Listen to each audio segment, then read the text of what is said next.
Your sister Rachel needs the space more than you do, Mom declared, tossing my belongings into cardboard boxes. She's starting her residency at Metropolitan Hospital. A doctor needs proper rest. I stood in the doorway of what had been my bedroom for 25 years, watching them transform it into Rachel's new sanctuary.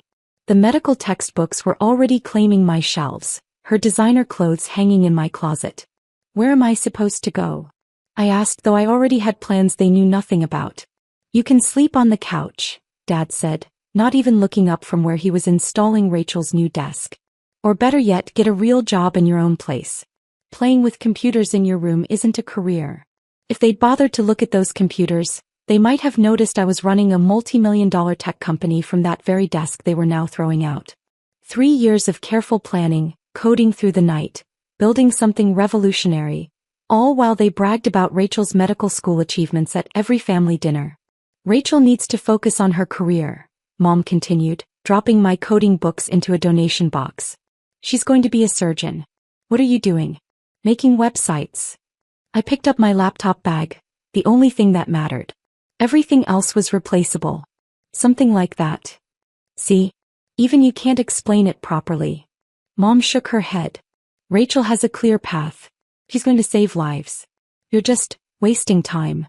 Little did they know that my wasted time had just closed a deal that would change everything.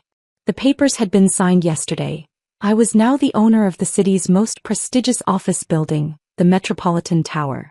The same building where Dad's law firm rented 3 floors, and coincidentally, where Rachel would be working at the hospital's administrative offices.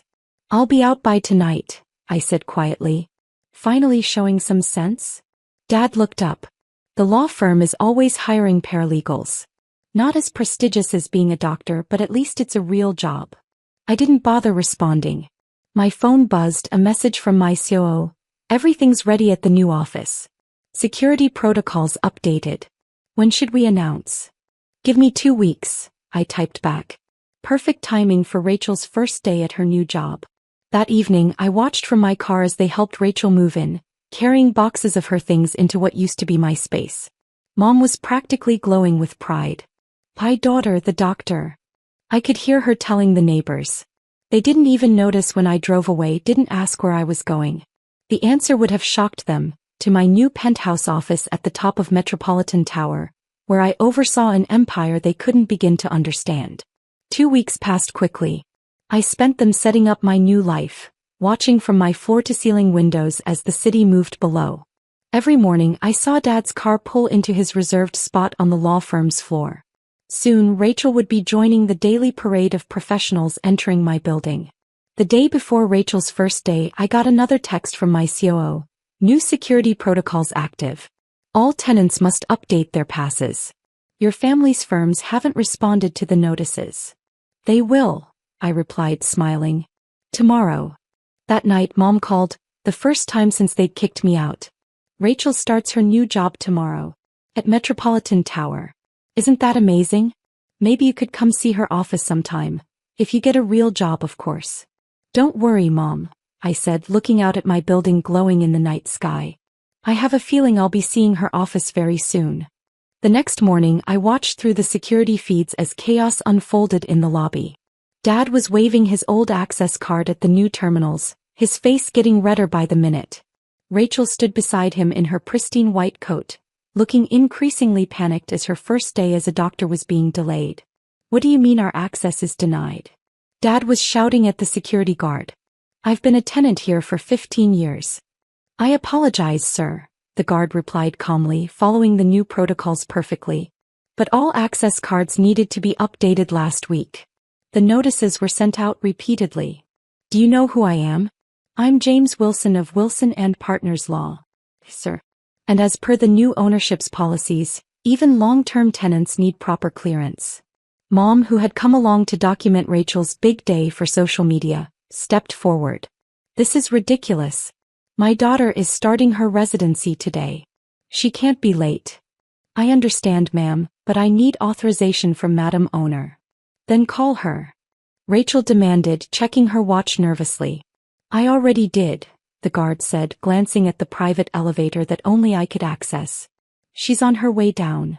I stepped out of the elevator, dressed in a tailored Chanel suit that cost more than Dad's monthly rent. The lobby went silent as I walked toward them, my heels clicking on the marble floor. Access problems? I asked quietly.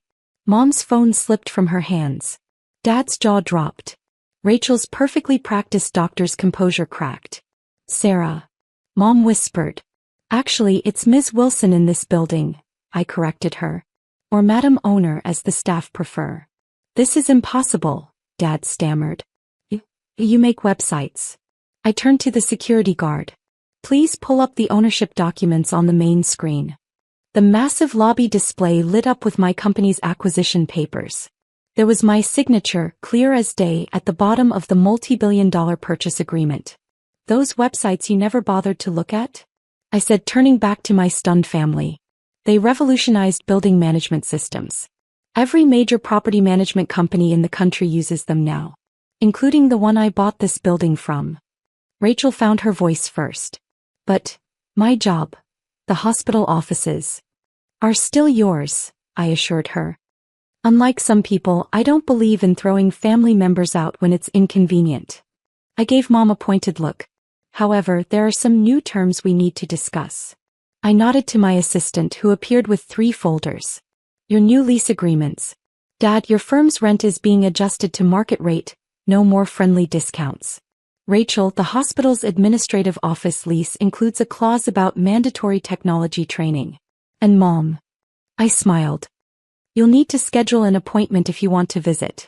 No more unauthorized social media photo shoots in my lobby. You can't do this, Mom protested weakly. Actually, I can. Just like you could throw me out of my room. Interesting how property ownership works, isn't it? I turned to the security guard. Please issue them temporary passes for today. Their permanent access will be granted once they've signed the new agreements and completed the required orientations. As they stood there, clutching their temporary badges, I heard Mom mutter, I don't understand. You were nothing. Just playing with computers in your room. No, Mom. I was building an empire. You just couldn't see it because it didn't fit your definition of success. I checked my watch.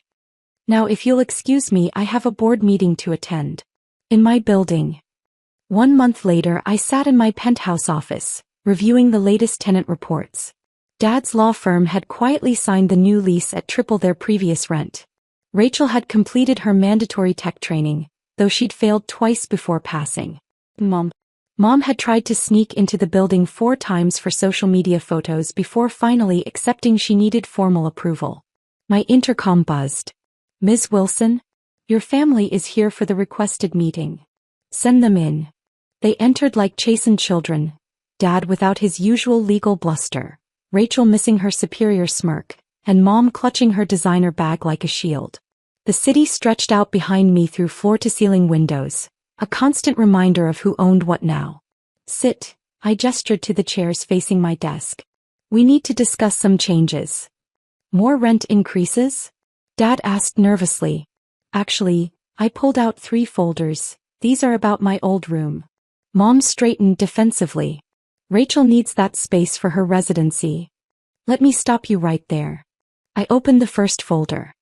These are photos taken yesterday of my old room. Rachel isn't using it for rest or study. It's become her social media studio for her doctor influencer videos. Rachel flushed. How did you? I had it monitored, of course. Just like I monitor every square foot of this building. I turned to the second folder. Here's something interesting: Rachel's actual working hours. According to hospital records, she spends more time taking Instagram photos in the hospital wing than attending to patients.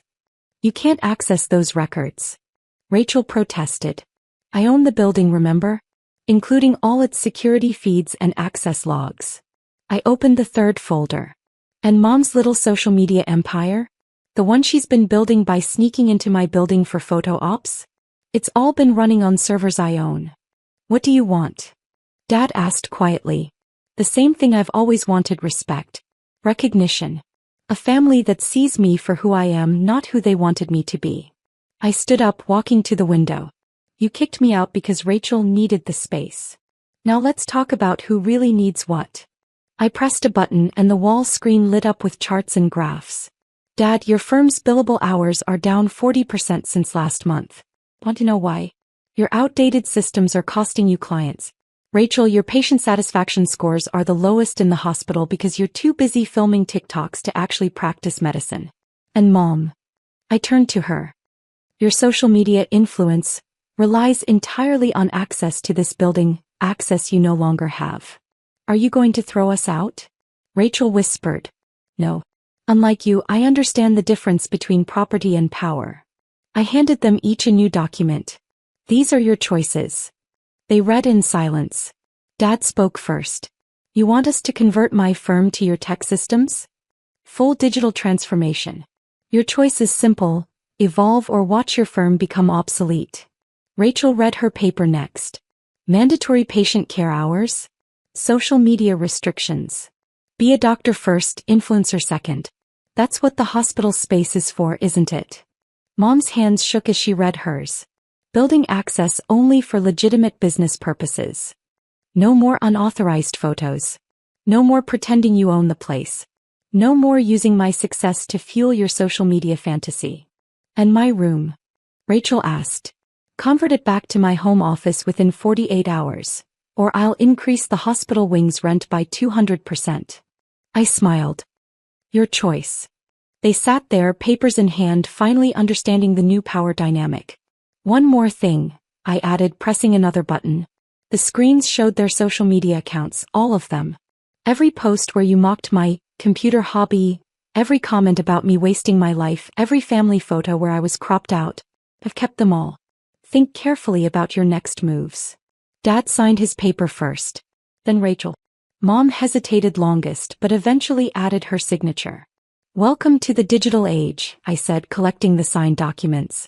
Where real success isn't measured in square footage or social media followers, but in actual impact. As they left my office, I called out, "Oh, and Mom? Next time you want to post about your successful daughters, make sure you mention both of us. After all, I own the platforms you post on too." The door closed behind them and I turned back to my city view. Sometimes the best room isn't the one you're kicked out of, it's the one you build yourself, 50 stories above those who underestimated you.